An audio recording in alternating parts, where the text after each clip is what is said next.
Punjabi radio US ਸੁਣ ਰਹੇ ਸਾਰੇ ਸਰੋਤਿਆਂ ਨੂੰ ਬਲਵਿੰਦਰ ਕੌਰ ਵੱਲੋਂ ਪਿਆਰ ਭਰੀ ਸਤਿ ਸ੍ਰੀ ਅਕਾਲ। ਤੇ ਜੀ ਪ੍ਰੋਗਰਾਮ ਖਬਰ ਤੇ ਨਜ਼ਰ ਪ੍ਰੋਗਰਾਮ ਵਿੱਚ ਮਿੰਟੂ ਗੁਸਰੀਆ ਜੀ ਸਾਡੇ ਨਾਲ ਹੋਣਗੇ, ਦੱਸਣਗੇ ਕਿ ਪੰਜਾਬ ਦੇ ਵਿੱਚ ਜਾਂ ਪੂਰੇ ਭਾਰਤ ਭਰ ਦੇ ਵਿੱਚ ਕੀ ਕੁਛ ਚੱਲ ਰਿਹਾ ਆ, ਅਖਬਾਰਾਂ ਕੀ ਕਹਿੰਦੀਆਂ ਨੇ, ਉਸ ਦੀ ਆਪਾਂ ਗੱਲਬਾਤ ਕਰਾਂਗੇ। ਗੱਲਬਾਤ ਕਰਨ ਤੋਂ ਪਹਿਲਾਂ ਧੰਨਵਾਦ ਕਰਨਾ ਚਾਹੁੰਦੇ ਸਾਡੇ ਸਪਾਂਸਰਸ ਦਾ, ਜਿਨ੍ਹਾਂ ਨੇ ਇਸ ਪ੍ਰੋਗਰਾਮ ਨੂੰ ਸਪਾਂਸਰ ਕੀਤਾ, ਆਪ ਸਭ ਤੱਕ ਪਹੁੰਚਾਇਆ ਜੀ।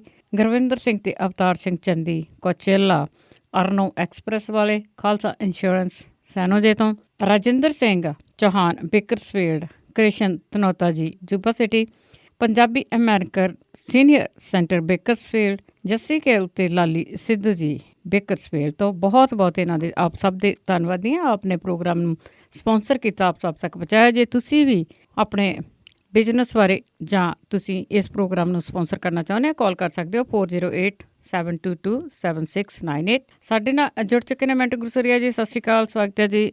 ਜੀ ਸ਼ੁਕਰੀਆ ਜੀ, ਸਾਰਿਆਂ ਨੂੰ ਸਤਿ ਸ਼੍ਰੀ ਅਕਾਲ। ਤੇ ਮਿੰਟੂ ਗੁਰਸਰੀਆ ਜੀ, ਸਭ ਤੋਂ ਪਹਿਲਾਂ ਆਪਾਂ ਗੱਲ ਕਰਦੇ ਹਾਂ ਪੰਜਾਬ ਦੀ ਨਾਮਜ਼ਦਗੀਆਂ ਦਾ ਸਮਾਂ ਜਿਹੜਾ ਉਹ ਖਤਮ ਹੋਇਆ ਤੇ ਕਈ ਵੱਡੇ ਵੱਡੇ ਨੇਤਾਵਾਂ ਨੇ ਕਾਗਜ਼ ਭਰੇ। ਹਾਂਜੀ, ਅੱਜ ਨਾਮਜ਼ਦਗੀ ਪਰਚੇ ਭਰਨ ਦਾ ਆਖਰੀ ਦਿਨ ਸੀ। ਬਹੁਤ ਸਾਰੇ ਵੱਡੇ ਚਿਹਰੇ ਆ ਜਿਹੜੇ ਉਹ ਰਹਿੰਦੇ ਸਨ, ਉਹਨਾਂ ਨੇ ਅੱਜ ਕਾਗਜ਼ ਆ ਜਿਹੜੇ ਦਾਖਲ ਕਰ ਦਿੱਤੇ। ਇਹਨਾਂ ਚਿਹਰਿਆਂ ਦੇ ਵਿੱਚੋਂ ਪ੍ਰਮੁੱਖ ਹਨ ਭਗਵੰਤ ਮਾਨ, ਜਿਨ੍ਹਾਂ ਨੇ ਜਲਾਲਾਬਾਦ ਤੋਂ ਪਰਚਾ ਭਰਿਆ ਵਾ। ਦੂਜਾ ਨਵਜੋਤ ਸਿੱਧੂ, ਜਿਹਨੇ ਅੰਮ੍ਰਿਤਸਰ ਈਸਟ ਤੋਂ ਪਰਚਾ ਭਰਿਆ ਵਾ। ਤੀਜਾ ਰਾਣਾ ਗੁਰਜੀਤ। ਇਸ ਤਰ੍ਹਾਂ ਕੁਝ ਹੋਰ ਚਿਹਰੇ ਆ, ਵੱਡੇ ਚਿਹਰੇ, ਪਰ ਉਹਨਾਂ ਸਾਰੇ ਵੱਡਿਆਂ ਚੋਂ ਇੱਕ ਵੱਡਾ ਚਿਹਰਾ ਹੈ ਕੈਪਟਨ ਅਮਰਿੰਦਰ ਸਿੰਘ, ਜਿਹਨੇ ਲੰਬੀ ਤੋਂ ਪਰਚਾ ਭਰਿਆ ਜੀ। ਅੱਜ ਇੱਕ ਚਰਚਾ ਹੋਰ ਵੀ ਚੱਲਦਾ ਰਿਹਾ ਨਾਲ ਦੀ ਨਾਲ ਹੀ ਕਿ ਭਗਵੰਤ ਮਾਨ ਨੇ ਅਗਾਊ ਸੂਚਿਤ ਕੀਤਾ ਕਿ ਉਹਦੇ ਕੋਲ ਕੋਈ ਇਸ ਤਰ੍ਹਾਂ ਦੀ ਪੁਖਤਾ ਜਾਣਕਾਰੀ ਹੈ ਕਿ ਅੱਜ ਨਾਮਜ਼ਦਗੀ ਪਰਚੇ ਦਾਖਲ ਕਰਨ ਦੀ ਜਿਹੜੀ ਤਰੀਕ ਹੈ, ਮਿੱਥੀ ਤਰੀਕ ਆ ਸ਼ਾਮੀ 5 ਵਜੇ ਦੀ, ਉਹ ਤੋਂ ਪਹਿਲਾਂ ਕੁਝ ਮਿੰਟ ਪਹਿਲਾਂ, ਚੰਦ ਮਿੰਟ ਪਹਿਲਾਂ ਸੁਖਬੀਰ ਸਿੰਘ ਬਾਦਲ ਅੰਮ੍ਰਿਤਸਰ ਤੋਂ ਚੋਣ ਲੜ ਸਕਦਾ, ਉੱਥੋਂ ਜਾ ਕੇ ਪਰਚਾ ਭਰ ਸਕਦਾ। ਇਹਦੀ ਬੜੇ ਵਿਆਪਕ ਪੱਧਰ ਤੇ ਚਰਚਾ ਹੋਈ। ਲੋਕ 4:55 ਤੱਕ ਟੈਲੀਫੋਨ ਕਰਦੇ ਰਹੇ ਅੰਮ੍ਰਿਤਸਰ ਦੇ ਵਿੱਚ ਕਿ ਇੱਥੇ ਸੁਖਬੀਰ ਤੇ ਨਹੀਂ ਆ ਗਿਆ, ਸੁਖਬੀਰ ਤੇ ਨਹੀਂ ਆ ਗਿਆ। ਪਰ ਜਦੋਂ ਸੂਈਆਂ ਜਿਹੜੀਆਂ ਚੜ ਗਈਆਂ 5 ਤੇ, ਉਦੋਂ ਪਤਾ ਲੱਗਿਆ ਕਿ ਕੋਈ ਵੀ ਇਸ ਤਰ੍ਹਾਂ ਦੀ ਹੈ ਜਿਹੜੀ ਗੱਲਬਾਤ ਨਹੀਂ ਹੈ। ਸੋ ਜਲਾਲਾਬਾਦ ਤੋਂ ਹੀ ਟੱਕਰ ਹੈ ਜਿਹੜੀ ਉਹ ਭਗਵੰਤ ਮਾਨ ਵਰਸਸ ਸੁਖਬੀਰ ਸਿੰਘ ਬਾਦਲ ਤੈਅ ਆ। ਉੱਥੋਂ ਹੀ ਅੱਜ ਰਵਨੀਤ ਬਿੱਟੂ ਨੇ ਕਾਗਜ਼ ਭਰ ਦਿੱਤੇ ਆ, ਯਾਨੀ ਤਕੂਨੀ ਟੱਕਰ ਇੱਥੇ ਆ। ਲੰਬੀ ਤੋਂ ਵੀ ਲਗਭਗ ਤਕੂਨੀ ਟੱਕਰ ਜਿਹੜੀ ਆ ਪੂਰੀ ਪਹਿਲਾਂ ਹੀ ਵੈਸੇ ਤੈਅ ਹੋ ਚੁੱਕੀ ਸੀ, ਪਰ ਅੱਜ ਉਹਦੇ ਤੇ ਮੋਹਰ ਲੱਗ ਗਈ। ਜਰਨੈਲ ਸਿੰਘ ਆਮ ਆਦਮੀ ਪਾਰਟੀ ਵੱਲੋਂ ਚੁਣੌਤੀ ਦੇਵੇਗਾ, ਕੈਪਟਨ ਅਮਰਿੰਦਰ ਸਿੰਘ ਕਾਂਗਰਸ ਵੱਲੋਂ ਤੇ ਪ੍ਰਕਾਸ਼ ਸਿੰਘ ਬਾਦਲ ਹੈ ਜਿਹੜਾ ਉਹ ਅਕਾਲੀ ਦਲ ਵੱਲੋਂ। ਸੋ ਇਹ ਕੁਝ ਚਿਹਰੇ ਆ ਜਿਨ੍ਹਾਂ ਦੇ ਆਲੇ ਦੁਆਲੇ ਇਸ ਸਮੇਂ ਪੰਜਾਬੀ ਸਿਆਸਤ ਘੁੰਮਦੀ ਆ। ਕੈਪਟਨ ਅਮਰਿੰਦਰ ਸਿੰਘ ਨੇ ਅੱਜ ਜਦੋਂ ਕਾਗਜ਼ ਦਾਖਲ ਕੀਤੇ ਤੇ ਬੜਾ ਵੱਡਾ ਉਹਦੇ ਨਾਲ ਕਾਫਲਾ ਸੀ, ਹਜ਼ੂਮ ਬਹੁਤ ਟੁੱਟ ਕੇ ਪਿਆ।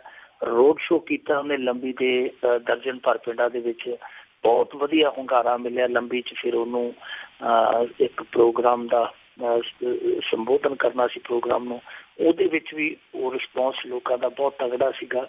ਫਿਰ ਇੱਥੇ ਅੱਜ ਕੈਪਟਨ ਅਮਰਿੰਦਰ ਸਿੰਘ ਨੇ ਕਾਫੀ ਤਾਬੜਤੋੜ ਹਮਲੇ ਕੀਤੇ ਆ, ਪਰ ਉਹਦੇ ਭਾਸ਼ਣਾਂ ਦਾ ਮਿਆਰ ਹੈ ਜਿਹੜਾ ਅੱਜ ਉਹੀਓ ਸੀ ਜਿਹੜਾ 2012 ਦੇ ਵਿੱਚ ਇਹਨਾਂ ਦਾ ਬੇੜਾ ਧੋ ਗਿਆ ਸੀ।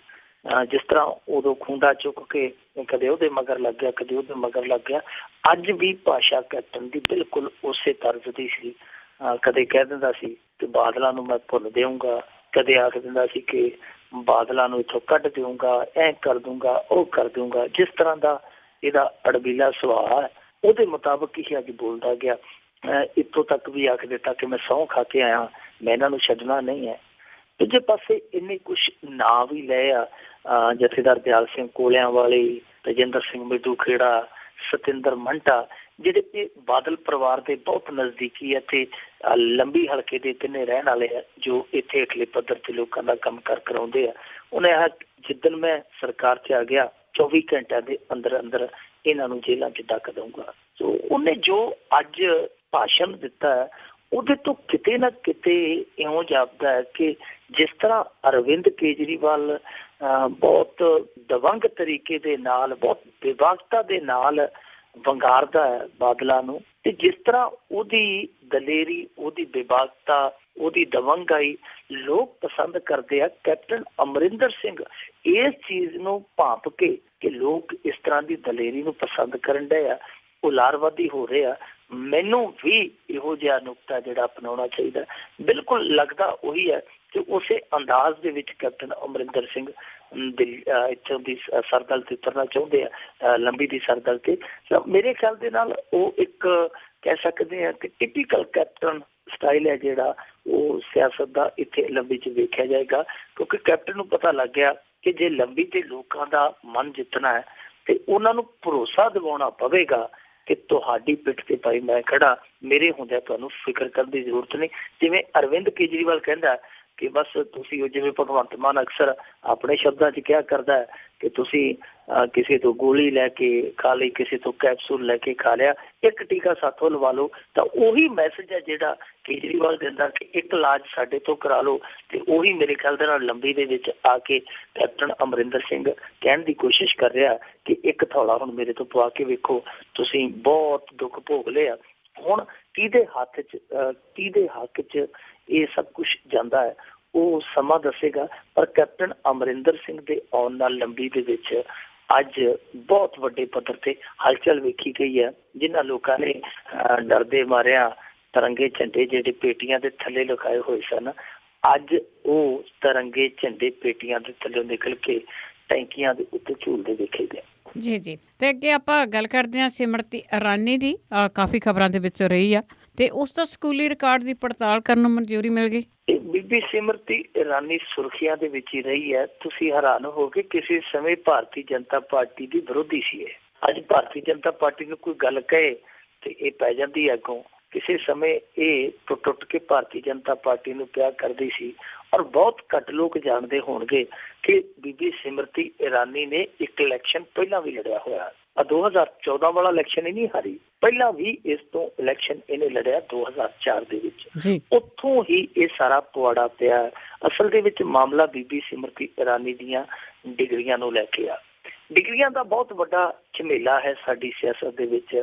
ਬਹੁਤ ਸਾਰੇ ਸਿਆਸਤਦਾਨ ਜਿਹੜੇ ਆ ਉਹ ਇਸ ਘੇਰੇ ਦੇ ਵਿੱਚ ਆ ਕੇ ਘਿਰ ਜਾਂਦੇ ਆ। ਸਾਡਾ ਇੱਥੇ ਮੰਤਰੀਆਂ ਦਾ ਹਾਲ ਹੀ ਛੱਡੋ, ਸਾਡੇ ਪ੍ਰਧਾਨ ਮੰਤਰੀ ਦੀ ਡਿਗਰੀ ਦਾ ਰੌਲਾ ਪਿਆ ਫਿਰਦਾ। ਕੇਜਰੀਵਾਲ ਪ੍ਰਤੱਖ ਤੌਰ ਤੇ ਇਲਜ਼ਾਮ ਲਾਉਂਦਾ ਕਿ ਨਰਿੰਦਰ ਮੋਦੀ ਕੋਲ ਉਹ ਡਿਗਰੀ ਹੈ ਹੀ ਨਹੀਂ ਜਿਹੜੀ ਡਿਗਰੀ ਦਾ ਉਹ ਮਾਣ ਕਰਕੇ ਗੁਮਾਨ ਕਰਕੇ ਕਹਿੰਦਾ ਕਿ ਮੈਂ ਆਹ ਡਿਗਰੀ ਕਰਕੇ ਸਿਆਸਤ ਦੇ ਵਿੱਚ ਆਇਆ। ਸੋ ਅਰਵਿੰਦ ਕੇਜਰੀਵਾਲ ਇਹ ਤੇ ਕਹਿੰਦਾ ਕਿ ਫਲਾਣੇ ਦੀ ਡਿਗਰੀ ਹੈ ਜਿਹੜੀ ਫਰਜ਼ੀ ਹੈ, ਮੈਨੂੰ ਪੱਕਾ ਪਤਾ, ਸ਼ਰਤ ਲਾ ਲਓ ਮੇਰੇ ਨਾਲ। ਪਰ ਇਹਦਾ ਆਪਦਾ ਵੀ ਇੱਕ ਮੰਤਰੀ ਹੈ ਜਿਹੜਾ ਉਹ ਫਰਜ਼ੀ ਡਿਗਰੀ ਦੇ ਦੋਸ਼ਾਂ ਵਿੱਚ ਜੇਲ੍ਹ ਦੀ ਸੈਰ ਕਰਕੇ ਆਇਆ, ਜੇਲ੍ਹ ਦੀ ਦਾਲ ਪੀ ਕੇ ਆਇਆ। ਤੇ ਉਹਦੇ ਬਾਰੇ ਜਦੋਂ ਗੱਲ ਉੱਡੀ ਸੀ ਉਦੋਂ ਕੇਜਰੀਵਾਲ ਸਾਹਿਬ ਕਹਿੰਦੇ ਸਨ ਕਿ ਇਹ ਤਾਂ ਹੋ ਨਹੀਂ ਸਕਦਾ। ਮੈਂ ਪੜਤਾਲ ਕੀਤੀ ਆਪਣੇ ਪੱਧਰ ਤੇ, ਪਰ ਹੋਇਆ ਇਹਦੋਂ ਉਲਟ। ਉਹਨੂੰ ਤੋਮਰ ਨੂੰ, ਜਤਿੰਦਰ ਤੋਮਰ ਉਹਦਾ ਨਾਮ ਸੀ, ਉਹਨੂੰ ਫੜ ਕੇ ਜਦੋਂ ਪੁਲਿਸ ਉਹਦੇ ਕਾਲਜ 'ਚ ਲੈ ਗਈ ਜਿਹਦਾ ਉਹਨੇ ਦੱਸਿਆ ਸੀ ਕਿ ਮੈਂ ਇੱਥੋਂ ਡਿਗਰੀ ਕੀਤੀ ਹੈ, ਉਹਨੂੰ ਜਾ ਕੇ ਉਹਨੇ ਆਖਿਆ ਕਿ ਲੈ ਦੱਸ ਕਿਹੜਾ ਕਲਾਸਰੂਮ ਹੈ ਤੇਰਾ ਜਿਹਦੇ 'ਚ ਤੂੰ ਪੜ੍ਹਾਈ ਕੀਤੀ ਹੈ। ਤੇ ਉਹ ਕਹਿੰਦਾ ਜੀ ਭੁੱਲ ਗਿਆ। ਉਹ ਕਹਿੰਦੇ ਕਿ ਇਸ ਤਰ੍ਹਾਂ ਕਰ, ਫਿਰ ਪ੍ਰਿੰਸੀਪਲ ਦਾ ਦਫ਼ਤਰ ਹੀ ਦੱਸ ਦੇ ਕਿੱਥੇ ਜਿਹਾ। ਉਹ ਕਹਿੰਦਾ ਜੀ ਭੁੱਲ ਗਿਆ। ਉਹ ਕਹਿੰਦੇ ਫਿਰ ਐਂ ਕਰ, ਇਹ ਦੱਸ ਦੇ ਕਿ ਜਿਹੜੇ ਹੋਸਟਲ 'ਚ ਜਾਂ ਜਿਹੜੇ ਤੂੰ ਕਮਰੇ 'ਚ ਰਹਿੰਦਾ ਸੀ ਉਹ ਕਿੱਥੇ ਆ। ਕਹਿੰਦਾ ਜੀ ਮੈਂ ਭੁੱਲ ਗਿਆ। ਤੇ ਫਿਰ ਉਹ ਅੱਗੋਂ ਕਹਿੰਦੇ ਵੀ ਤੂੰ ਸਭ ਕੁਛ ਭੁੱਲ ਗਿਆ ਤੇ ਹੁਣ ਇਹ ਵੀ ਭੁੱਲ ਜਾ ਕਿ ਤੈਨੂੰ ਅਸੀਂ ਛੱਡ ਦਿਆਂਗੇ। ਸੋ ਉਹਦੇ ਤੇ ਕੇਸ ਪੈ ਗਿਆ ਸੀ। ਇਸ ਤੋਂ ਇਲਾਵਾ ਹੋਰ ਵੀ ਬਹੁਤ ਸਾਰੇ ਕਿੱਸੇ ਆ ਜਿਹੜੇ ਡਿਗਰੀਆਂ ਨਾਲ ਜੁੜਦੇ ਸਿਆਸਤ ਦੇ ਵਿੱਚ। ਪਰ ਬੀਬੀ ਸਿਮਰਤੀ ਇਰਾਨੀ ਦਾ ਜਿਹੜਾ ਇਹ ਕਿੱਸਾ ਉਹ ਇਸ ਕਰਕੇ ਵਿਚਿੱਤਰ ਆ ਕਿ ਇਹ ਬੀਬੀ ਆਪਣੇ ਆਪ ਹੀ ਕਸੂਤੀ ਫਸ ਗਈ ਸੀ। ਹੋਇਆ ਕੀ ਸੀ ਕਿ 2004 ਦੇ ਵਿੱਚ ਜਿਹੜਾ ਇਹਨੇ ਇਲੈਕਸ਼ਨ ਲੜਿਆ ਸੀ ਉਹਦੇ ਵਿੱਚ ਜਿਹੜਾ ਇਹਨੇ ਹਲਫਨਾਮਾ ਦਿੱਤਾ ਸੀ ਚੋਣ ਕਮਿਸ਼ਨ ਨੂੰ, ਉਹਦੇ 'ਚ ਇਹਨੇ ਕਿਹਾ ਸੀ ਕਿ 1994 ਦੇ ਵਿੱਚ ਮੈਂ BA ਦੀ ਡਿਗਰੀ ਕੀਤੀ ਹੈ। ਕੋਈ ਸਵਾਲ ਨਹੀਂ ਉੱਠਿਆ, ਕੋਈ ਕਿੰਤੂ ਨਹੀਂ ਹੋਇਆ, ਕੋਈ ਪਰੰਤੂ ਨਹੀਂ ਹੋਇਆ। ਚੋਣ ਲੜੀ ਬੀਬੀ ਨੇ, ਚਲੋ ਪਾਰ। ਦੂਜੀ ਵਾਰੀ ਚੋਣ ਲੜੀ ਇਹਨੇ 2014 ਦੇ ਵਿੱਚ। ਉਹਦੇ 'ਚ ਇਹਨੇ ਜਿਹੜਾ ਹਲਫਨਾਮਾ ਦਿੱਤਾ ਚੋਣ ਕਮਿਸ਼ਨ ਨੂੰ, ਉਹਦੇ 'ਚ ਇਹਨੇ ਆਪਣੀ ਡਿਗਰੀ ਦੱਸੀ BCom। ਚਲੋ ਕੋਈ ਰੌਲਾ ਨਹੀਂ, BCom ਕਰ ਲਈ, ਠੀਕ ਆ। ਪਰ ਰੌਲਾ ਕਿੱਥੇ ਪਿਆ? ਰੌਲਾ ਇਸ ਗੱਲ ਤੇ ਪੈ ਗਿਆ ਕਿ ਜਿਹੜਾ ਬੀਬੀ ਨੇ ਹਲਫਨਾਮਾ ਦਿੱਤਾ BCom ਡਿਗਰੀ ਮੈਂ ਕੀਤੀ ਹੈ, ਉਹਦੇ 'ਚ ਜਿਹੜਾ ਸਨ ਲਿਖਿਆ ਸੀ ਉਹਨੇ ਸਨ ਉਹੀ ਲਿਖਿਆ ਜਿਹੜਾ ਸਨ ਉਹਨੇ 2004 ਵਾਲੇ ਦਿੱਤੀ ਹਲਫੀਆ ਬਿਆਨ ਦੇ ਵਿੱਚ ਡਿਗਰੀ ਵੇਲੇ ਦੱਸਿਆ ਸੀ ਕਿ 1994 ਚ ਮੈਂ BA ਕੀਤੀ ਹੈ। ਦੂਸਰੇ ਹਲਫਨਾਮੇ ਦੇ ਵਿੱਚ ਵੀ ਜਿਹੜਾ ਇਹਨੇ 2014 ਚ ਦਿੱਤਾ, ਉਹਦੇ ਚ ਵੀ ਇਹੋ ਲਿਖਿਆ ਕਿ ਸਨ 1994 ਦੇ ਵਿੱਚ ਮੈਂ BCom ਕੀਤੀ ਹੈ। ਹੁਣ ਇਹ ਬੰਦਾ ਜਿਹੜਾ ਸਹਿਜੇ ਅੰਦਾਜ਼ਾ ਲਾ ਲਏਗਾ, ਸਧਾਰਨ ਬੁੱਧੀ ਵਾਲਾ ਵੀ ਅੰਦਾਜ਼ਾ ਲਾ ਲਏਗਾ ਕਿ ਇੱਕੋ ਸਾਲ ਦੇ ਵਿੱਚ BA ਤੇ ਇੱਕੋ ਸਾਲ ਦੇ ਵਿੱਚ BCom, ਇਹ ਕਿਹੜਾ ਕਲਾਸਰੂਮ ਸੀ ਜਿਹਨੇ ਕੁਝ ਘੰਟਿਆਂ ਦੇ ਵਿੱਚ ਡਿਗਰੀਆਂ ਤਿਆਰ ਕਰ ਦਿੱਤੀਆਂ।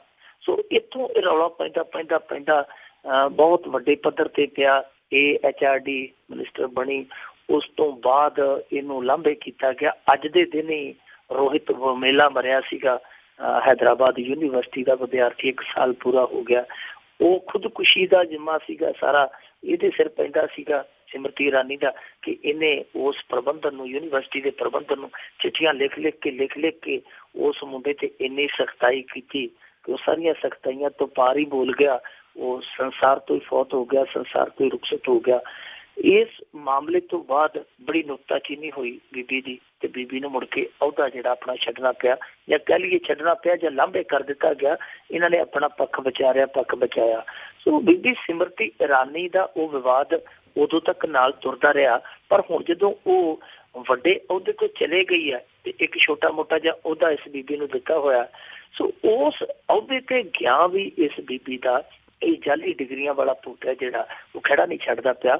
ਆਉਣ ਵਾਲੇ ਦਿਨਾਂ 'ਚ ਐਸੀ ਗੁੰਜਾਇਸ਼ ਘੱਟ ਹੈ ਕੋਈ ਕਾਰਵਾਈ ਹੋ ਜਾਵੇ, ਪਰ ਜਿਸ ਤਰੀਕੇ ਦੇ ਨਾਲ ਹੁਣ ਹਲਫਨਾਮਿਆਂ ਦਾ ਪਤਾ ਲੱਗ ਗਿਆ ਕਿ ਇਹ ਹਲਫਨਾਮਾ ਗਲਤ ਦਿੱਤਾ ਹੋਇਆ, ਇੱਕ ਹਲਫਨਾਮਾ ਜਿਹੜਾ ਮਰਜ਼ੀ ਗਲਤ ਮੰਨ ਲਈਏ, ਚਾਹੇ 2004 ਵਾਲਾ ਚਾਹੇ 2014 ਵਾਲਾ, ਜਿਹੜਾ ਇੱਕ ਹਲਫਨਾਮਾ ਨੇ ਗਲਤ ਦਿੱਤਾ ਉਹਦੇ ਤੇ ਕਦੇ ਨਾ ਕਦੇ ਕਾਰਵਾਈ ਹੋਏਗੀ। ਹੁਣ ਸੂਚਨਾ ਕਮਿਸ਼ਨ ਜਿਹੜਾ ਸਾਡਾ ਭਾਰਤ ਦਾ ਸੂਚਨਾ ਕਮਿਸ਼ਨ ਹੈ, ਉਹਨੇ CBSE ਨੂੰ ਆਖ ਦਿੱਤਾ ਕਿ ਸਕੂਲਾਂ ਦੇ ਇਹਨਾਂ ਦੇ ਸਰਟੀਫਿਕੇਟਾਂ ਦੀ ਪੜਤਾਲ ਕਰੋ। ਉਹ ਪੜਤਾਲ ਕਰਨਗੇ, ਬੜਾ ਸਹਿਜੇ ਪਤਾ ਲੱਗ ਜਾਣਾ ਕਿ ਕਿੱਥੇ ਗੜਬੜੀ ਹੋਈ ਆ। ਇਹ ਪਰ ਉਮੀਦ ਕੀਤੀ ਜਾ ਸਕਦੀ ਕਿ ਸ਼ਾਇਦ ਇਹ ਸਰਕਾਰ ਦੇ ਵਿੱਚ ਕੋਈ ਬਹੁਤੀ ਸਖਤੀ ਨਾ ਹੋਵੇ, ਪਰ ਜੇ ਕੱਲ ਨੂੰ ਕਿਸੇ ਦਾ ਸਿੰਘਾਸਨ ਖੋਇਆ ਗਿਆ ਤੇ ਉਸ ਸਿੰਘਾਸਨ ਤੇ ਕੋਈ ਆ ਕੇ ਹੋਰ ਬਹਿ ਗਿਆ, ਫਿਰ ਇਸ ਬੀਬੀ ਲਈ ਮੁਸ਼ਕਿਲਾਂ ਬਹੁਤ ਜ਼ਿਆਦਾ ਹੋ ਜਾਂਦੀਆਂ।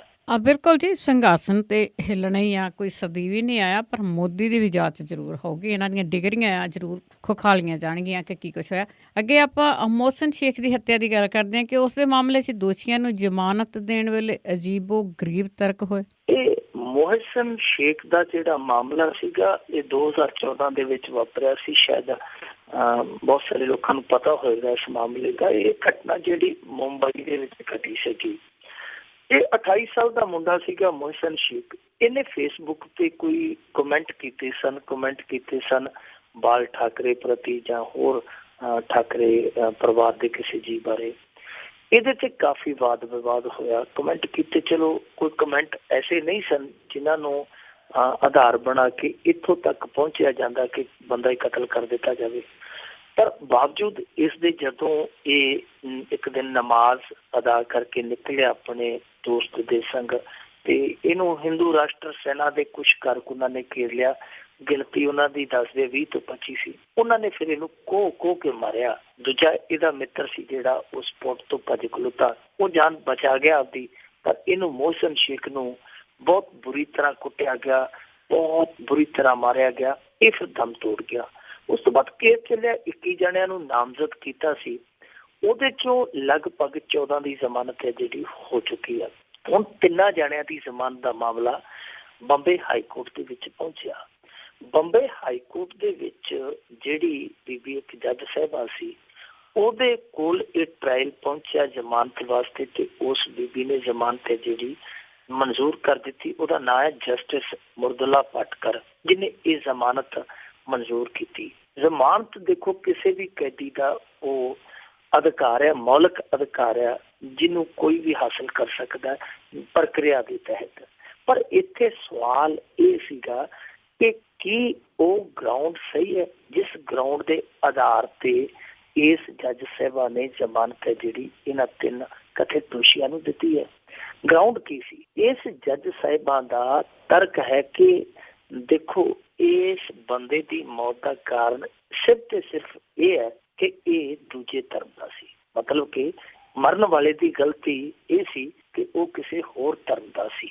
ਇਹ ਟਿੱਪਣੀ ਕਰਦੀ ਹੈ ਜੱਜ ਸਾਹਿਬਾ ਆਪਣੀ ਜੱਜਮੈਂਟ ਦੇ ਵਿੱਚ ਜੋ ਉਹਨੇ ਬੇਲ ਗ੍ਰਾਂਟ ਕਰਨ ਵੇਲੇ ਦਿੱਤੀ ਹੈ ਕਿ ਭਾਈ ਮਰਨ ਵਾਲੇ ਦੀ ਗਲਤੀ ਸੀ, ਉਹ ਕਿਸੇ ਹੋਰ ਧਰਮ ਦਾ ਸੀ। ਦੇਖੋ ਇਹ ਜੱਜ ਦੀ ਟਿੱਪਣੀ ਹੈ ਜਿਹੜੀ ਉਹ ਸਿੱਧੇ ਤੌਰ ਤੇ ਬਹੁਤ ਕੁਝ ਸਪਸ਼ਟ ਕਰ ਦਿੰਦੀ ਹੈ ਕਿ ਇਸ ਫੈਸਲੇ ਦੇ ਵਿੱਚ ਕਿਹੜੀ ਭਾਵਨਾ ਵਰਤੀ ਗਈ। ਹਾਂ ਹੁਣ ਦੇਖੋ ਅਸੀਂ ਕਿਸੇ ਜੱਜ ਦੀ ਭਾਵਨਾ ਤੇ ਸ਼ੱਕ ਨਹੀਂ ਕਰ ਸਕਦੇ, ਪਰ ਕਿਸੇ ਦੀ ਜੱਜਮੈਂਟ ਦੀ ਸਮੀਖਿਆ ਜ਼ਰੂਰ ਕਰ ਸਕਦੇ ਆ ਤੇ ਸਮੀਖਿਆ ਦੇ ਵਿੱਚੋਂ ਇਹ ਗੱਲ ਬਹੁਤ ਸੰਜੀਦਗੀ ਦੇ ਨਾਲ ਸਮਝੀ ਜਾ ਸਕਦੀ ਹੈ ਕਿ ਦੇਖੋ ਇਸ ਤਰ੍ਹਾਂ ਦੀ ਜਦੋਂ ਕੋਈ ਟਿੱਪਣੀ ਜੱਜ ਕਰਦਾ ਕਿ ਇਹਦੀ ਗਲਤੀ ਮਰਨ ਵਾਲੇ ਦੀ ਇਹ ਸੀ ਕਿ ਇਹ ਕਿਸੇ ਦੂਜੇ ਧਰਮ ਦਾ ਸੀ, ਇਹ ਤੋਂ ਪਤਾ ਲੱਗ ਜਾਂਦਾ ਹੈ ਕਿ ਉਹ ਦੂਜਾ ਧਰਮ ਕਿਹਨੂੰ ਪਿਆਰਾ ਤੇ ਪਹਿਲਾ ਧਰਮ ਕਿਹਨੂੰ ਪਿਆਰਾ। ਇਹ ਸਭ ਕੁਝ ਚੀਜ਼ਾਂ ਜਿਹੜੀਆਂ ਸਾਫ਼ ਹੋ ਜਾਂਦੀਆਂ। ਮੋਹਸਨ ਸ਼ੇਖ ਦਾ ਜਿਹੜਾ ਹੁਣ ਪਿਤਾ ਹੈ ਉਹ ਸੁਪਰੀਮ ਕੋਰਟ ਦੇ ਵਿੱਚ ਜਾਣ ਨੂੰ ਫਿਰਦਾ, ਔਰ ਮੇਰੇ ਖਿਆਲ ਦੇ ਨਾਲ ਜਾਣਾ ਵੀ ਚਾਹੀਦਾ ਕਿਉਂਕਿ ਮਸਲਾ ਬਹੁਤ ਜ਼ਿਆਦਾ ਗੰਭੀਰ ਆ।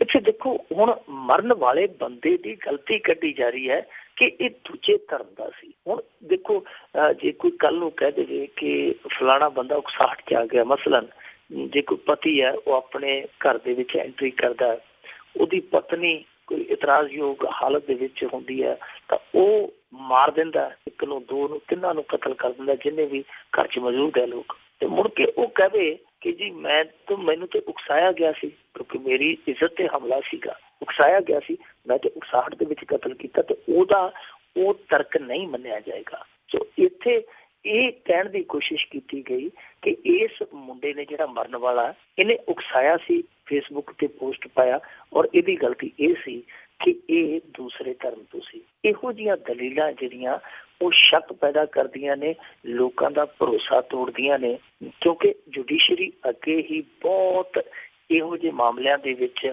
ਸ਼ੱਕੀ ਹੋ ਚੁੱਕੀ ਹੈ ਜਿਨ੍ਹਾਂ ਤੇ ਸਵਾਲ ਉੱਠਦੇ ਆ, ਬਹੁਤ ਵੱਡੇ ਵੱਡੇ ਸਵਾਲ ਉੱਠਦੇ ਆ। ਇੱਕ ਕੇਸ ਦੇ ਵਿੱਚ ਤੇ ਜੱਜ ਸਾਹਿਬ ਨੇ ਆਪ ਹੀ ਕਹਿ ਦਿੱਤਾ ਸੀਗਾ ਕਿ ਇਸ ਕੇਸ ਦੇ ਵਿੱਚ ਜਿਹੜਾ ਫੈਸਲਾ ਹੈ ਉਹ ਬਹੁ ਗਿਣਤੀ ਦੀਆਂ ਭਾਵਨਾਵਾਂ ਨੂੰ ਧਿਆਨ 'ਚ ਰੱਖ ਕੇ ਕੀਤਾ ਜਾ ਰਿਹਾ। ਹੁਣ ਬਹੁ ਗਿਣਤੀ ਕੌਣ ਆ ਔਰ ਜਿਸ ਨੂੰ ਸਜ਼ਾ ਦਿੱਤੀ ਜਾ ਰਹੀ ਉਹ ਕੌਣ ਸੀ? ਉਹ ਸੀ ਯਾਕੂਬ ਮਹਿਮਨ ਜਿਹਨੂੰ ਫਾਂਸੀ ਦਿੱਤੀ ਗਈ ਸੀ। ਉਹਦੇ ਮਾਮਲੇ 'ਚ ਜੱਜ ਨੇ ਇਹ ਟਿੱਪਣੀ ਕੀਤੀ ਸੀ ਕਿ ਬਹੁ ਗਿਣਤੀ ਦੀਆਂ ਭਾਵਨਾਵਾਂ ਨੂੰ ਧਿਆਨ 'ਚ ਰੱਖਦਿਆਂ ਇਹ ਫੈਸਲਾ ਲਿਆ ਜਾ ਰਿਹਾ। ਸੋ ਬਹੁ ਗਿਣਤੀ ਹੁਣ ਤੁਸੀਂ ਦੱਸੋ ਕੌਣ ਆ? ਇੱਥੇ ਵੀ ਬਹੁ ਗਿਣਤੀ ਵਾਲਾ ਹੀ ਮਸਲਾ ਬਣਦਾ, ਹਾਲਾਂਕਿ ਅਸੀਂ ਬਣਾਉਣਾ ਨਹੀਂ ਚਾਹੁੰਦੇ, ਜ਼ਾਤੀ ਤੌਰ ਤੇ ਮੈਂ ਇਹਨਾਂ ਚੀਜ਼ਾਂ ਦੇ ਵਿਰੋਧ ਦੇ ਵਿੱਚ ਆ, ਪਰ ਜਿਸ ਤਰ੍ਹਾਂ ਦੀ ਇਹ ਟਿੱਪਣੀ ਆਈ ਹੈ ਇਹ ਟਿੱਪਣੀ ਆਪਣੇ ਆਪ ਦੇ ਵਿੱਚ ਸੋਚਣ ਲਈ ਮਜਬੂਰ ਕਰਦੀ ਹੈ ਕਿ ਕੋਈ ਜੱਜ ਫੈਸਲਾ ਦੇਣ ਲੱਗਿਆ ਮਨੂ ਸਿਮਰਤੀ ਵਰਤ ਲੈਂਦਾ। ਮਨੂ ਸਿਮਰਤੀ ਦਾ ਸਲੋਕ ਇੱਕ ਜੱਜ ਨੇ ਆਪਣੀ ਟਿੱਪਣੀ 'ਚ ਲਿਖ ਦਿੱਤਾ ਸੀ। ਦੇਖੋ ਮਨੂ ਸਿਮਰਤੀ ਉਹ ਸਿਮਰਤੀ ਹੈ ਜਿਹੜੀ ਕਿਸੇ ਲਈ ਤੇ ਪੂਜਾ ਦਾ ਸਬਬ ਹੈ ਔਰ ਕਿਸੇ ਲਈ ਉਹ ਤ੍ਰਿਸਕਾਰ ਦਾ ਵੀ ਸਬਬ ਹੈ। ਗਲਤਾਂ ਦੀ ਜੋ ਦੁਰਦਸ਼ਾ ਮਨੂ ਸਿਮਰਤੀਆਂ ਲਿਖਣ ਤੋਂ ਬਾਅਦ ਹੋਈ ਹੈ ਉਹ ਸਾਰੇ ਹੀ ਜਾਣਦੇ ਆ, ਪਰ ਉਹ ਸਲੋਕ ਹੈ ਜਿਹੜਾ ਉਹ ਜੱਜਮੈਂਟ ਦੇ ਵਿੱਚ ਜੱਜ ਲਿਖ ਦਿੰਦਾ। ਮਨੂ ਸਿਮਰਤੀ ਜਿਹਦੇ ਤੇ ਬਹੁਤ ਵੱਡਾ ਵਿਵਾਦ ਹੈ, ਉਹਦਾ ਸਲੋਕ ਜੱਜਮੈਂਟ 'ਚ ਲਿਖਿਆ ਜਾਂਦਾ। ਇਹ ਸਭ ਕੁਝ ਜੋ ਹੋ ਰਿਹਾ ਇਹ ਨਹੀਂ ਹੋਣਾ ਚਾਹੀਦਾ। ਇਹਦੇ ਤੇ ਹੁਣ ਕੌਣ ਨੋਟਿਸ ਲਵੇ? ਕਾਨੂੰਨ ਮੰਤਰਾਲਾ ਨੋਟਿਸ ਲਵੇ, ਸੁਪਰੀਮ ਕੋਰਟ ਨੋਟਿਸ ਲਵੇ, ਕੌਣ ਨੋਟਿਸ ਲਵੇ ਸਾਨੂੰ ਨਹੀਂ ਪਤਾ, ਪਰ ਲੋਕ ਜਿਹੜੇ ਆ ਉਹ ਦੁਖੀ ਹੋ ਰਹੇ ਆ ਕਿ ਜੇ ਇਸ ਤਰ੍ਹਾਂ ਦੀਆਂ ਭਾਵਨਾਵਾਂ ਜੱਜ ਸਾਹਿਬ ਦਿਖਾਉਣ ਲੱਗ ਪਏ ਜਾਂ ਜੱਜ ਸਾਹਿਬਾਂ ਦਿਖਾਉਣ ਲੱਗ ਪਈਆਂ ਤੇ ਫਿਰ ਇਸ ਕਾਨੂੰਨ ਦਾ ਬਣੇਗਾ ਕੀ? ਕਾਨੂੰਨ ਬਾਰੇ ਤੇ ਪਹਿਲੇ ਹੀ ਇੱਥੋਂ ਦੇ ਬਾਰੇ ਸਾਡੇ ਫਾਜ਼ਲ ਜਿਹੜੇ ਉਹ ਇਹ ਕਹਿੰਦੇ ਆ ਕਿ ਇਹ ਮੱਕੜੀ ਦਾ ਜਾਲਾ ਹੈ, ਇਹਦੇ 'ਚ ਮਾੜੇ ਆ ਜਿਹੜੇ ਉਹ ਫਸ ਜਾਂਦੇ ਆ ਤੇ ਜਿਹੜੇ ਤਗੜੇ ਹਾਥੀ ਉਹ ਤੋੜ ਕੇ ਲੰਘ ਜਾਂਦੇ ਆ। ਜੀ ਬਿਲਕੁਲ, ਅਜੀਬੋ ਗਰੀਬ ਆ ਹਾਲਾਤ ਇਸ ਦੇਸ਼ ਦੀ। ਤੇ ਅੱਗੇ ਆਪਾਂ ਇੱਕ ਹੋਰ ਗੱਲ ਕਰਦੇ ਆ ਕਿ ਪੰਜਾਬ ਦੇ ਵਿੱਚ 1984 ਦੇ ਵਿੱਚ 32-33 ਸਾਲ ਹੋ ਗਏ ਆ ਤੇ ਸਾਡੇ ਪੰਜਾਬ ਦੇ ਨੌਜਵਾਨ ਜੇਲ੍ਹਾਂ ਦੇ ਵਿੱਚ ਆ, ਉਹਨਾਂ ਦਾ ਕੋਈ ਫੈਸਲਾ ਨਹੀਂ ਹੋਇਆ। ਪਰ ਇੱਕ ਹੋਰ ਅਜੀਬੋ ਗਰੀਬ ਫੈਸਲਾ ਆਇਆ ਕਿ ਚੋਣਾਂ ਤੋਂ ਐਨ ਪਹਿਲਾਂ ਬਿਕਰਮਜੀਤ ਮਜੀਠੀਆ ਨੂੰ ਡਰੱਗ ਕੇਸ ਦੇ ਵਿੱਚੋਂ ਕਲੀਨ ਚਿੱਟ। ਦੇਖੋ ਇਹਨੂੰ ਡਰੱਗ ਦੇ ਕੇਸ ਵਿੱਚੋਂ ਕੋਈ ਕਲੀਨ ਚਿੱਟ ਜਿਹੜੀ ਹੈ ਅਦਾਲਤ ਨੇ ਨਹੀਂ ਦਿੱਤੀ ਜਾਂ ਕਿਸੇ ਏਜੰਸੀ ਨੇ ਨਹੀਂ ਦਿੱਤੀ। ਮਜੀਠੀਆ ਨੂੰ ਜਿਹੜੀ ਕਲੀਨ ਚਿੱਟ ਦਿੱਤੀ ਹੈ ਉਹ ਦਿੱਤੀ ਹੈ SIT ਨੇ। SIT ਦਾ ਗਠਨ ਕੀਤਾ ਸੀ ਹਾਈ ਕੋਰਟ ਨੇ। ਹਾਈ ਕੋਰਟ ਦੇ ਵਿੱਚ ਇਹ ਜਦੋਂ ਸੁਣਵਾਈ ਹੋਈ, ਹਾਈ ਕੋਰਟ ਨੇ SIT ਬਣਾਉਣ ਦੇ ਹੁਕਮ ਦਿੱਤੇ ਸਨ। SIT ਬਣਾਈ ਸਾਡੀ ਸਰਕਾਰ ਨੇ। ਉਸ SIT ਨੇ ਕੰਮ ਕੀਤਾ ਤੇ ਕੰਮ ਇਹੋ ਜਿਹਾ ਕੀਤਾ ਕਿ ਕੰਮ ਹੀ ਤਮਾਮ ਕਰ ਦਿੱਤਾ। SIT ਨੇ 10 ਤਰੀਕ ਨੂੰ ਇੱਕ ਰਿਪੋਰਟ ਫਾਈਲ ਕੀਤੀ ਫਤਿਹਗੜ੍ਹ ਸਾਹਿਬ ਕੋਰਟ ਦੇ ਵਿੱਚ। ਉਸ ਰਿਪੋਰਟ ਦੇ ਵਿੱਚ ਇਹਨਾਂ ਨੇ ਜੋ ਲਿਖਿਆ ਉਹ ਜਨਤਕ ਨਾ ਹੋਵੇ, ਇਹਦੇ ਲਈ ਬਹੁਤ ਸਾਰਾ ਪਰਦਾ ਵੀ ਰੱਖਿਆ ਗਿਆ।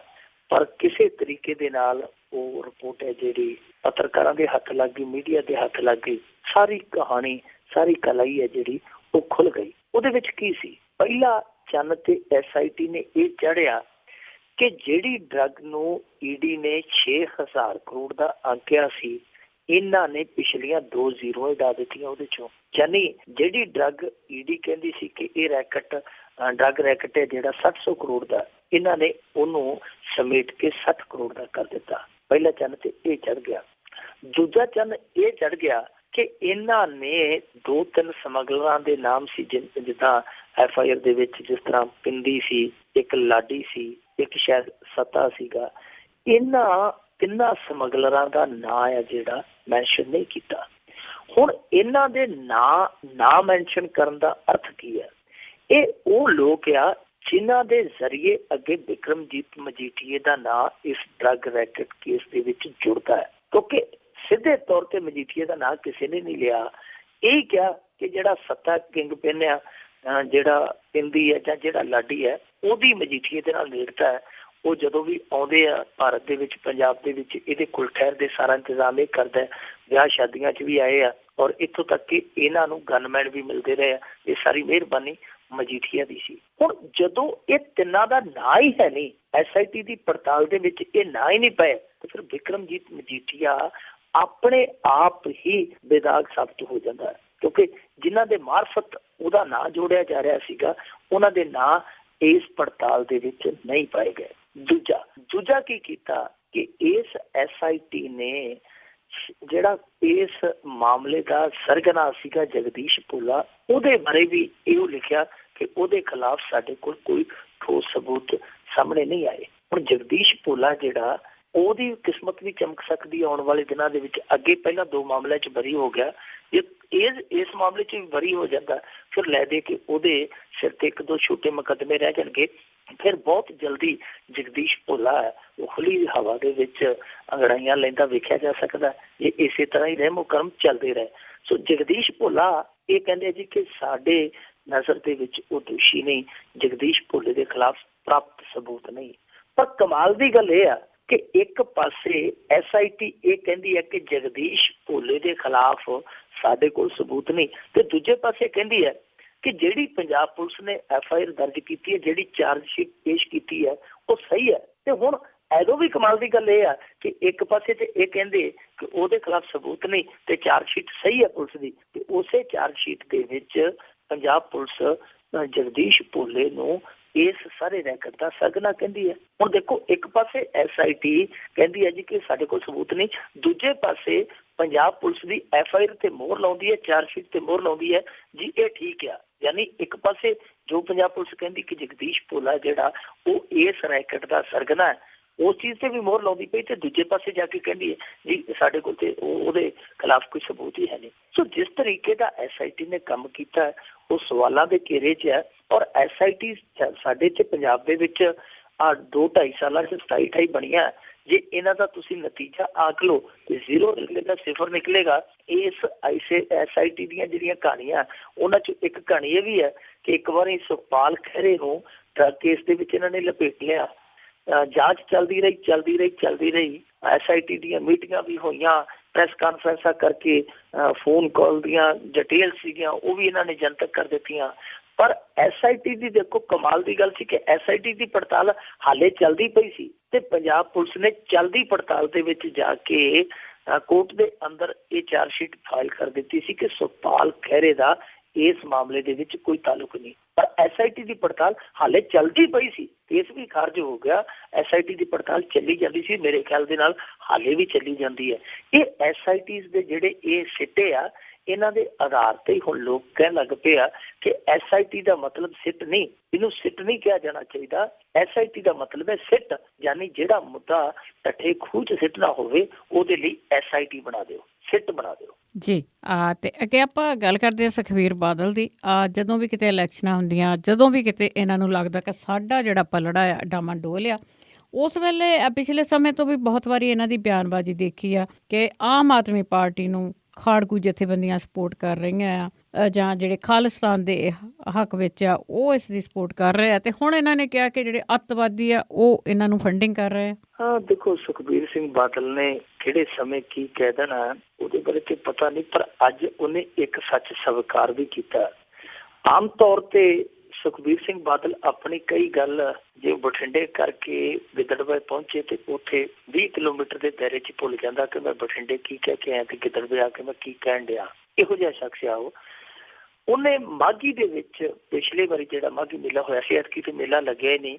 ਮੇਲਾ ਤੇ ਵੈਸੇ ਲੱਗਿਆ ਪਰ ਸਿਆਸੀ ਕਾਨਫਰੰਸ ਵਾਲਾ ਮੇਲਾ ਨਹੀਂ ਲੱਗਿਆ, ਮਜ਼ਮਾ ਨਹੀਂ ਲੱਗਿਆ। ਪਿਛਲੀ ਮਾਘੀ ਮੇਰੀ ਆਪ ਮੰਨਿਆ ਸੀ ਕਿ ਆਮ ਆਦਮੀ ਪਾਰਟੀ ਨਾਲ ਸਾਡਾ ਮੁਕਾਬਲਾ। ਬਾਅਦ ਦੇ ਵਿੱਚ ਜਦੋਂ ਆਮ ਆਦਮੀ ਪਾਰਟੀ ਚੜ੍ਹਤ 'ਚ ਹੁੰਦੀ ਗਈ ਸੁਖਬੀਰ ਸਿੰਘ ਬਾਦਲ ਇਸ ਗੱਲ ਨੂੰ ਮੰਨਣੋਂ ਹੀ ਹਟ ਗਿਆ। ਉਹ ਕਹਿੰਦਾ ਜੀ ਨਹੀਂ, ਸਾਡਾ ਮੁਕਾਬਲਾ ਕਾਂਗਰਸ ਦੇ ਨਾਲ ਆ, ਆਮ ਆਦਮੀ ਪਾਰਟੀ ਦੇ ਮੁਕਾਬਲੇ 'ਚ ਬਾਹਰ ਆ। ਪਰ ਅੱਜ ਆਪ ਹੀ ਮੰਨ ਗਿਆ, ਕਹਿੰਦਾ ਕਿ 2 ਦਰਜਨ ਸੀਟਾਂ ਤੇ ਸਾਡੀ ਜਿਹੜੀ ਹੈ ਉਹ ਆਮ ਆਦਮੀ ਪਾਰਟੀ ਨਾਲ ਸਿੱਧੀ ਟੱਕਰ ਆ। ਇਹਦਾ ਮਤਲਬ ਕਿ 24 ਸੀਟਾਂ ਤੇ ਉਹ ਟੱਕਰ ਮੰਨਦਾ। ਤੇ ਆਮ ਤੌਰ ਤੇ ਕਹਿ ਦਿੰਦਾ ਜੀ ਇਹਨਾਂ ਨੂੰ ਸੀਟ ਹੀ ਇੱਕ ਆਉਣੀ ਆ। ਕਹਿੰਦਾ ਕਿ ਜ਼ੀਰੋਆਂ ਜਿਹੜੀਆਂ ਇੱਕ ਦੇ ਨਾਲ 2 ਜ਼ੀਰੋਆਂ ਪਿੱਛੇ ਲਾਉਂਦੇ ਆ, ਇਹ ਅਗਲੇ ਪਾਸੇ ਲਾਉਣ, ਇਹਨਾਂ ਨੂੰ ਸੀਟ ਇੱਕ ਹੀ ਆਉਣੀ ਹੈ। ਪਰ ਅੱਜ ਇਹ ਗੱਲ ਜ਼ਰੂਰ ਮੰਨ ਗਿਆ ਕਿ 24 ਸੀਟਾਂ ਤੇ ਇਹਨਾਂ ਦੀ ਸਾਡੇ ਨਾਲ ਸਖਤ ਟੱਕਰ ਆ। ਸੋ ਉਹ ਇੱਕ ਪਾਸੇ ਕਹਿੰਦਾ ਕਿ ਆਮ ਆਦਮੀ ਪਾਰਟੀ ਨਾਲ ਸਾਡਾ ਪੂਰਾ ਮੁਕਾਬਲਾ, ਕਾਂਗਰਸ ਕਿਤੇ ਹੈ ਹੀ ਨਹੀਂ। ਫਿਰ ਉਹ ਕਹਿੰਦਾ ਜੀ ਕਿ ਕਾਂਗਰਸ ਨਾਲ ਮੁਕਾਬਲਾ, ਆਮ ਆਦਮੀ ਪਾਰਟੀ ਹੈ ਨਹੀਂ। ਫਿਰ ਕਹਿੰਦਾ ਜੀ ਕਿ ਆਮ ਆਦਮੀ ਪਾਰਟੀ ਨੂੰ ਸੀਟ ਹੀ ਇੱਕ ਆਉਣੀ ਹੈ। ਫਿਰ ਕਹਿੰਦਾ ਜੀ ਕਿ ਨਹੀਂ,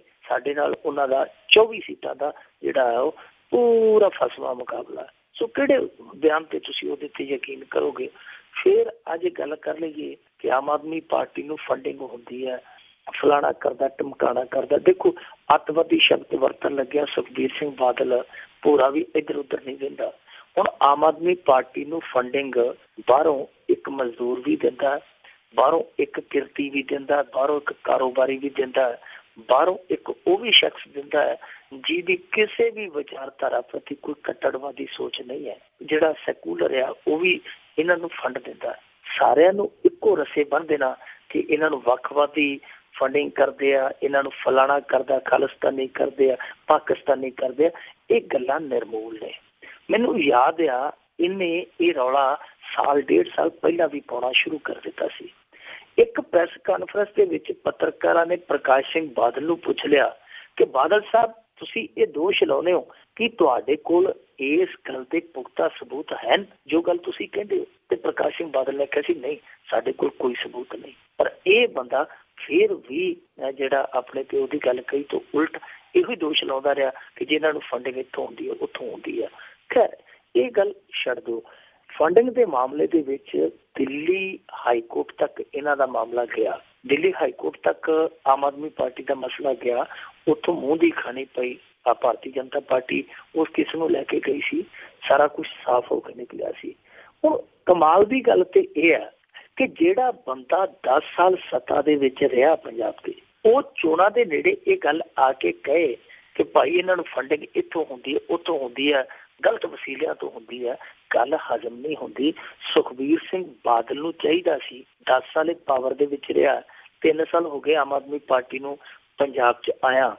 ਜੇ ਕੋਈ ਗੱਲ ਹੈ ਸੀ, ਕੋਈ ਵਿੰਗੇ ਟੇਢੇ ਢੰਗ ਦੇ ਨਾਲ ਇਹ ਪੈਸਾ ਉਗਰਾਉਂਦੇ ਆ, ਪੈਸਾ ਕਿਤੋਂ ਲੈਂਦੇ ਆ, ਤੇ ਇਹ ਸੁਖਬੀਰ ਸਿੰਘ ਬਾਦਲ ਹੈ ਜਿਹੜਾ ਉਹ ਸੁੱਤਾ ਸੀ ਇਹਨਾਂ ਚਿਰ। ਉਹ ਕਾਰਵਾਈ ਕਰਦਾ, ਲੋਕਾਂ ਦੇ ਸਾਹਮਣੇ ਸਬੂਤ ਰੱਖਦਾ ਤੇ ਆਪਣੇ ਬਾਪ ਦੇ ਸਾਹਮਣੇ ਵੀ ਇਸ ਗੱਲ ਦੇ ਸਬੂਤ ਰੱਖਦਾ ਕਿ ਤੁਹਾਡੇ ਕੋਲ ਬੇਸ਼ੱਕ ਸਬੂਤ ਹੈ ਨਹੀਂ, ਪਰ ਜਿਹੜੀ ਗੱਲ ਮੈਂ ਕਹਿੰਦਾ ਮੇਰੇ ਕੋਲ ਸਬੂਤ ਹੈਗੇ ਆ। ਸੁਖਬੀਰ ਸਿੰਘ ਬਾਦਲ ਇਹੋ ਜਿਹੀਆਂ ਗੱਲਾਂ ਕਰ ਕਰਕੇ ਆਪਦਾ ਵਕਾਰ ਤੇ ਆਪਦਾ ਭਰੋਸਾ ਉਹ ਲਗਾਤਾਰ ਘਟਾਈ ਜਾ ਰਿਹਾ, ਕਿਉਂਕਿ ਕਿਸੇ ਵੀ ਸਿਆਸਤਦਾਨ ਦੀਆਂ ਗੱਲਾਂ ਦੇ ਵਿੱਚ ਕਿੰਨਾ ਦਮ ਆ, ਉਹਦੀ ਲੋਕਪ੍ਰਿਯਤਾ ਉਸ ਕਸੌਟੀ ਤੇ ਟਿਕੀ ਹੁੰਦੀ ਹੈ। ਸੁਖਬੀਰ ਸਿੰਘ ਬਾਦਲ ਇਸ ਗੱਲੋਂ ਬਹੁਤ ਜ਼ਿਆਦਾ ਹੌਲਾ ਹੈ। ਇੱਕ ਥਾਂ ਤੇ ਕੁਛ ਕਹਿੰਦਾ, ਦੂਜੇ ਥਾਂ ਤੇ ਕੁਛ ਕਹਿੰਦਾ।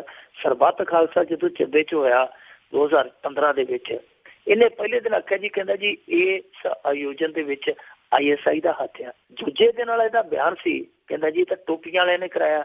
ਤੀਜੇ ਦਿਨ ਦਾ ਬਿਆਨ ਆ ਗਿਆ, ਕਹਿੰਦਾ ਜੀ ਕਿ ਇਹ ਤੇ ਕਾਂਗਰਸੀਆਂ ਨੇ ਕਰਾਇਆ। ਸੋ ਆਪ ਹੀ ਕਿਸੇ ਗੱਲ ਤੇ ਨਹੀਂ ਖੜਦਾ, ਪਰ ਜੋ ਇਹ ਇਲਜ਼ਾਮ ਲਾ ਰਿਹਾ, ਮੇਰੇ ਖਿਆਲ ਦੇ ਨਾਲ ਇਹ ਇਕੱਲਾ ਸਿਆਸੀ ਇਲਜ਼ਾਮ ਨਹੀਂ, ਇਹ ਬਹੁਤ ਸਾਰੇ ਉਹਨਾਂ ਲੋਕਾਂ ਨੂੰ ਹੱਟ ਕਰਦਾ ਹੈ ਜਿਹੜੇ ਲੋਕਾਂ ਦਾ ਅੱਤਵਾਦ ਦੇ ਨਾਲ ਦੂਰ ਤੱਕ ਕੋਈ ਵਾਸਤਾ ਨਹੀਂ, ਪਰ ਉਹਨਾਂ ਨੂੰ ਧੱਕੇ ਦੇ ਨਾਲ ਹੀ ਇਹ ਸਿਆਸਤ ਜੋੜੀ ਜਾ ਰਹੀ ਹੈ। ਉਹਨਾਂ ਦੀਆਂ ਭਾਵਨਾਵਾਂ ਦੇ ਮੱਦੇਨਜ਼ਰ ਇਹੋ ਜਿਹੇ ਬਿਆਨ ਚਾਹੇ ਸੁਖਬੀਰ ਸਿੰਘ ਬਾਦਲ ਆ ਚਾਹੇ ਕੋਈ ਹੋਰ ਹੈ ਨਹੀਂ ਦੇਣੇ ਚਾਹੀਦੇ। ਹਾਂ, ਜੇ ਸਬੂਤ ਹੋਣ ਤਾਂ ਗੱਲ ਵੱਖਰੀ ਹੈ। ਜੀ ਤੇ ਜੇ ਅਗਲਾ ਆਪਾਂ ਸਵਾਲ ਕਰਦੇ ਹਾਂ ਕਿ ਜਦੋਂ ਚੋਣਾਂ ਹੁੰਦੀਆਂ ਤੇ ਪੈਸੇ ਕਈ ਜਿਹੜੀਆਂ ਵੰਡਦੇ ਆ, ਕਈ ਪਾਰਟੀਆਂ ਪੈਸੇ ਵੰਡਦੀਆਂ, ਪਰ ਕਈ ਪਾਰਟੀਆਂ ਇਸ ਤਰ੍ਹਾਂ ਦੀਆਂ ਕਿ ਉਹ ਕਿਸੇ ਨੇ ਮਕਾਨ ਗਹਿਣੇ ਧਰ ਦਿੱਤਾ, ਕੋਈ ਲੈ ਰਿਹਾ ਕਰਜ਼ਾ ਤੇ ਕੋਈ ਕੁਛ ਕਰ ਰਿਹਾ ਹੈ। ਹਾਂਜੀ, ਅਸਲ ਦੇ ਵਿੱਚ ਕਈ ਉਮੀਦਵਾਰਾਂ ਦੇ ਆੜੇ ਮੁਫਲਸੀ ਆ ਜਾਂਦੀ ਹੈ, ਗਰੀਬੀ ਆ ਜਾਂਦੀ ਹੈ, ਕਿਉਂਕਿ ਦੇਖੋ ਇਲੈਕਸ਼ਨ ਬੜਾ ਮਹਿੰਗਾ ਆ। ਸਾਡੇ ਇੱਥੇ ਵੈਸੇ ਤੇ ਚੋਣ ਕਮਿਸ਼ਨ ਨੇ ਖਰਚੇ ਨਿਰਧਾਰਿਤ ਕੀਤੇ ਆ। ਜਿਸ ਤਰ੍ਹਾਂ MLA ਨੇ ਚੋਣ ਲੜਨੀ ਹੈ ਤੇ 27 ਲੱਖ ਰੁਪਈਆ, ਜੇ MP ਨੇ ਚੋਣ ਲੜਨੀ ਹੈ, MP ਦੀ ਚੋਣ ਲੜਨੀ ਹੈ ਤੇ 70 ਲੱਖ ਰੁਪਈਆ। ਪਰ ਇੱਕ ਵਾਰੀ ਗੋਪੀਨਾਥ ਮੁੰਡੇ ਹੁੰਦਾ ਸੀ, ਪ੍ਰਮੋਦ ਮਹਾਜਨ ਦਾ ਜੀਜਾ ਸੀਗਾ, ਮਰ ਗਿਆ ਗੋਪੀਨਾਥ ਮੁੰਡੇ। ਐਸੇ ਸਰਕਾਰ ਦਾ ਉਹ ਹਿੱਸਾ ਸੀਗਾ ਜਿਹੜੀ 16ਵੀਂ ਲੋਕ ਸਭਾ ਚੁਣੀ ਹੈ। ਇਹਦਾ ਮੈਂਬਰ ਪਾਰਲੀਮੈਂਟ ਸੀ, ਮੋਦੀ ਸਰਕਾਰ ਦਾ ਮੰਤਰੀ ਸੀ। ਮੰਤਰੀ ਬਣਨ ਤੋਂ ਕੁਝ ਸਮੇਂ ਬਾਅਦ ਹੀ ਉਹਦਾ ਦੇਹਾਂਤ ਹੋ ਗਿਆ, ਚਲੋ ਫੌਤ ਹੋ ਗਿਆ। ਉਹਨੇ ਜਦੋਂ ਇਹ ਇਲੈਕਸ਼ਨ ਜਿੱਤਿਆ ਸੀਗਾ 2014 ਵਾਲਾ, ਤੇ ਨਾਲ ਦੀ ਨਾਲ ਇੱਕ ਪ੍ਰੈਸ ਕਾਨਫਰੰਸ ਕੀਤੀ ਸੀ। ਪ੍ਰੈਸ ਕਾਨਫਰੰਸ ਕਰਦਿਆਂ ਇੱਕ ਪੱਤਰਕਾਰ ਨੇ ਪੁੱਛ ਲਿਆ, ਉਹਨੇ ਆਖਿਆ ਮੁੰਡੇ ਸਾਹਿਬ ਕਿੰਨਾ ਕੁ ਖਰਚਾ ਆਇਆ ਐਤਕੀ ਦੇ ਇਲੈਕਸ਼ਨ ਤੇ ਉਹਨੇ ਆਖਿਆ ਮੈਂ ਸੱਚ ਦੱਸੂ, ਝੂਠ ਮੈਂ ਬੋਲਦਾ ਨਹੀਂ, ਬੰਦੇ ਤੁਸੀਂ ਆਪਦੇ ਹੋ, ਮੇਰਾ 7-8 ਕਰੋੜ ਰੁਪਈਆ ਖਰਚਾ ਆ ਗਿਆ। 70 ਲੱਖ ਚੋਣ ਕਮਿਸ਼ਨ ਦੀ ਹੱਦ ਨਿਰਧਾਰਿਤ ਆ। ਉਹ ਆਪਣੇ ਮੂੰਹੋਂ ਔਨ ਰਿਕਾਰਡ ਇਹ ਗੱਲ ਮੰਨਦਾ ਪਿਆ ਸੀ ਕਿ 7-8 ਕਰੋੜ ਰੁਪਈਆ ਮੇਰਾ ਇਸ ਚੋਣ ਤੇ ਲੱਗ ਗਿਆ। ਹੁਣ ਏਡਾ ਵੱਡਾ ਚਿਹਰਾ ਜਿਹੜਾ ਉਹ 7-8 ਕਰੋੜ ਨੂੰ ਪਹੁੰਚਦਾ ਹੈ। ਜਿਹੜਾ ਨਵਾਂ ਸਿਆਸਤਦਾਨ ਆ ਜਾਂ ਜਿਹੜਾ ਹਾਲੇ ਮੈਚਿਓਰ ਨਹੀਂ ਸਿਆਸਤ ਦੇ ਵਿੱਚ, ਜਾਂ ਯੰਗ ਆ ਬਿਲਕੁਲ ਸਿਆਸਤਦਾਨ, ਜਾਂ ਪਹਿਲੀ ਵਾਰੀ ਕੋਈ ਚੋਣ ਲੜਦਾ, ਉਹਦਾ ਖਰਚਾ ਤੇ ਇਹਦੋਂ ਵੀ ਕਿਤੇ ਵੱਧ ਸਕਦਾ ਜਿਸ ਤਰੀਕੇ ਦਾ ਉਹਨੇ ਮੁੰਡੇ ਨੇ ਦੱਸਿਆ।